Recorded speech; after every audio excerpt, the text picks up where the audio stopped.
Hey everybody, welcome to an Around the Lens review. I'm your host, David J. Murphy. This time on the show, we are doing a review of the SpeedTop 10 from thinkTANK. This is a really neat camera bag. Let me give you an overhead view of it so you can see what it's all about. The unique thing about this camera bag is it has this magnetic closing lid.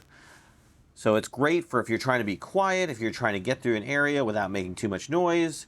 It closes nicely, quietly, and even slaps shut with this little extra doodad, this little latch here, which is also quiet. So again, if you're trying to be quiet, you don't have a lot of gear to hold, then this might be the camera bag for you, even though it is a little bit pricey, but we'll go into that in just a minute. First, let me talk to you about what I like about this bag. First and foremost, it is well made. This is signature thinkTANK, high quality manufacturing. Everything about this bag is stitched well onto place. It holds well.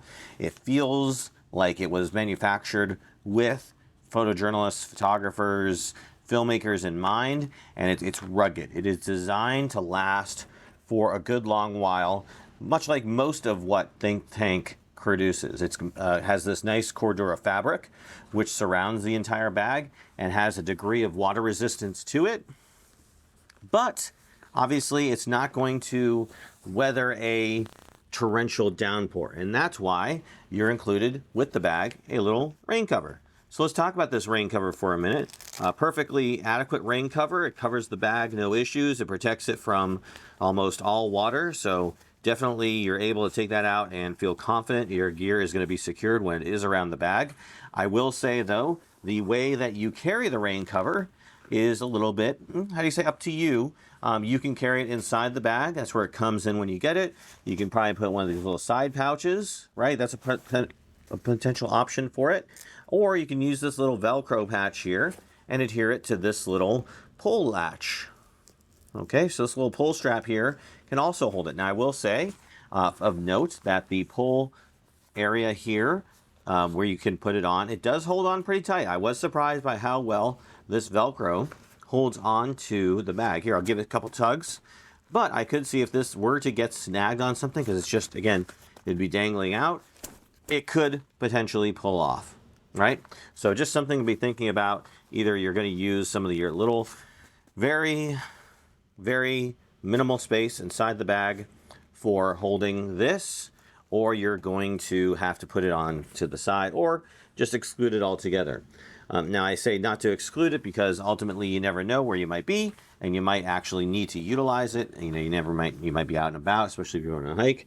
Inside the bag as well are 4 dividers. Here are 2 of them. This is just a straight up piece, and this is a mid piece, so you can create a little pocket area inside the bag for this. There's also another piece that's this size, but also has a little fold in it, so you can easily fold that over, and another mid piece. That's what you're included inside the bag. Let's talk about bag dimensions for a minute. I'm going to bring up an image here which showcases the bag's dimensions. It's not, again, the most robust and full-featured bag with regard to size, but you should know that before you get into it, right? You should know what you're getting into and know that you're getting a small bag, okay? Okay, let's talk about bag dimensions. So these are the bag dimensions as advertised on thinkTANK's website. You're looking at about 10 inches by 9 inches by 5 inches, give or take, for your exterior dimensions, and then a little bit smaller on the inside, 8.5 by 7.3 by 3.9 on the inside. So it's not a lot, but according to thinkTANK, you can hold an A7 series, a Nikon Z6 or 7, as well as a camera body with a lens. For my use case and for my testing purposes, I actually included a GH5 with a 12 to 35 millimeter lens and a flash, and that fit all within the bag very comfortably. I was also able to stick the waterproof case inside there, as well as some batteries in the top compartment, the top mesh area where you can store some things. So let's talk about that top mesh area. So as I said, thinkTANK was really thinking about quietness and stealth with this kind of bag, but then they create this top mesh area, and what does it include right here? Ah, nice loud Velcro. Yes, so you can be a little bit stealthy, but you're going to have to make everyone aware of your presence when you go for the top mesh area. Not sure why they didn't just put some magnets there as well. Perhaps they were afraid that would mess with the equipment or whatnot. But again, I think that's a missed opportunity to go completely silent, but it's not a huge factor overall with regard to what this bag offers you. Just something to keep in mind. I was able to fit a couple batteries in here, a cleaning cloth, some memory cards if necessary. So it's a good amount of space, but keep in mind, if you're filling this top portion of the bag, this main portion of the bag, up to the brim with gear, right? Like say gear's going all the way up to the top here, and then you close this lid, just keep in mind that whatever's in here, it could potentially interact with whatever's in the bag. So you have to be mindful that you're not accidentally hitting your own gear, causing wear and tear to your gear or your batteries because of that. So just be mindful of the very limited amount of space that you have. Let's talk a little bit about the outside of the bag as well, since we're here and talking about it. So you have this nice little pull handle here. And I found this very convenient for when I just wanted to carry the bag and take it somewhere.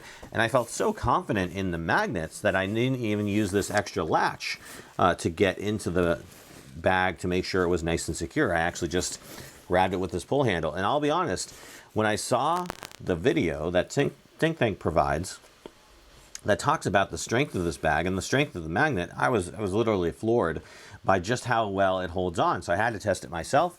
So as you can see already, I have some gear in here. So I'm going to turn it upside down and I'm going to shake it.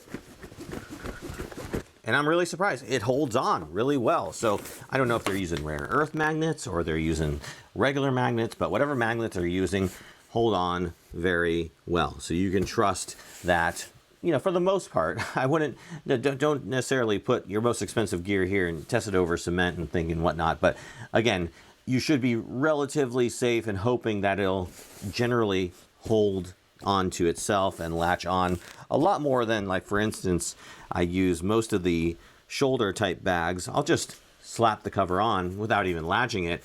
And that's just for general overhead protection. It's not really for like holding it in, holding the gear in if I'm going to turn it upside down. But for this bag, you can reliably do that. And again, it's going to hold on pretty well. But again, if you want that added security, just latch it shut here and you're good to go.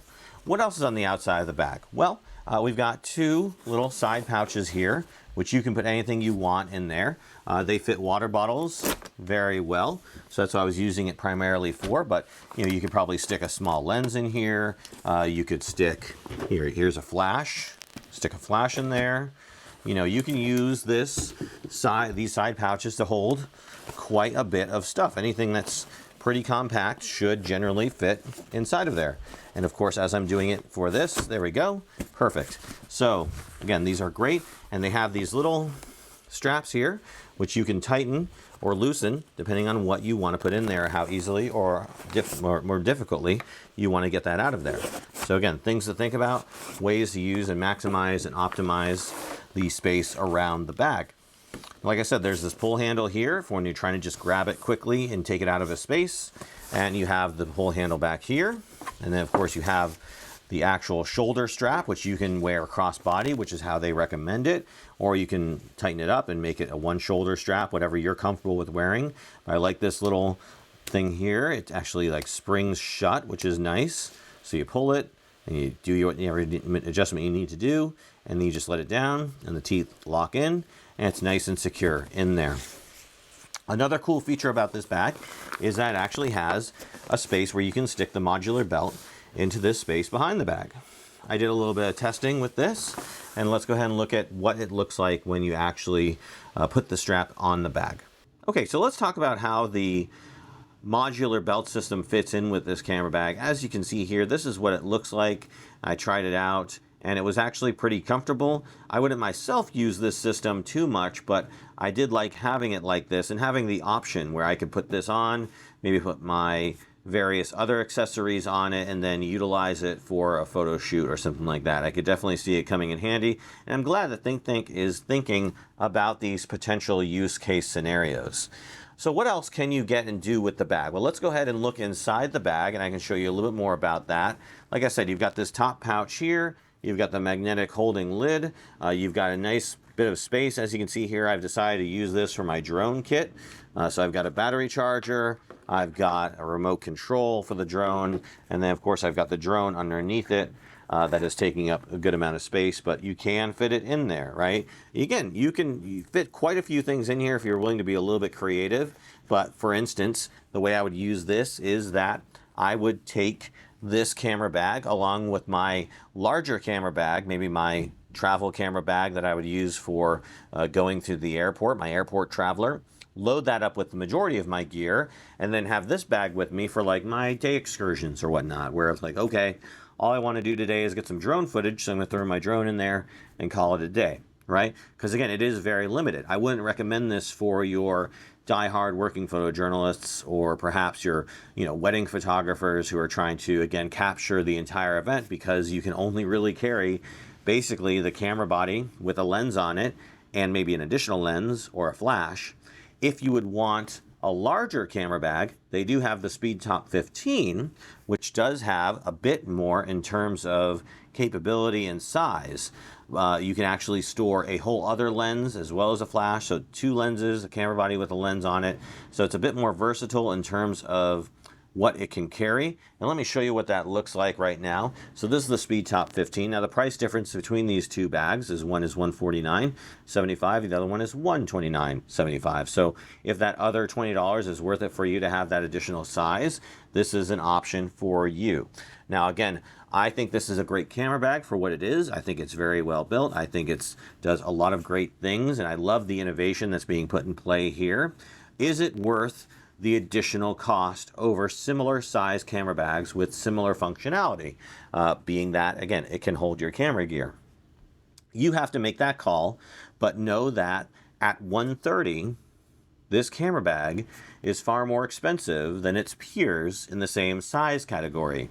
So is the magnetic latching closing lid, is that innovation worth it for you? You'll have to make that call, because there are other camera bags that offer the same capability for far less. Even thinkTANK's own mirrorless mover line has very similar capabilities, just again without the magnetic closing lid.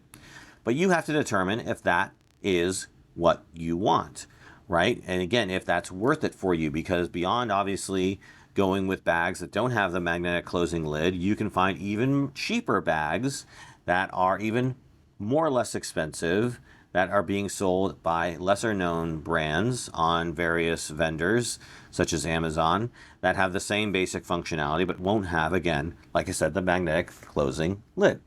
But I think it's a great innovation.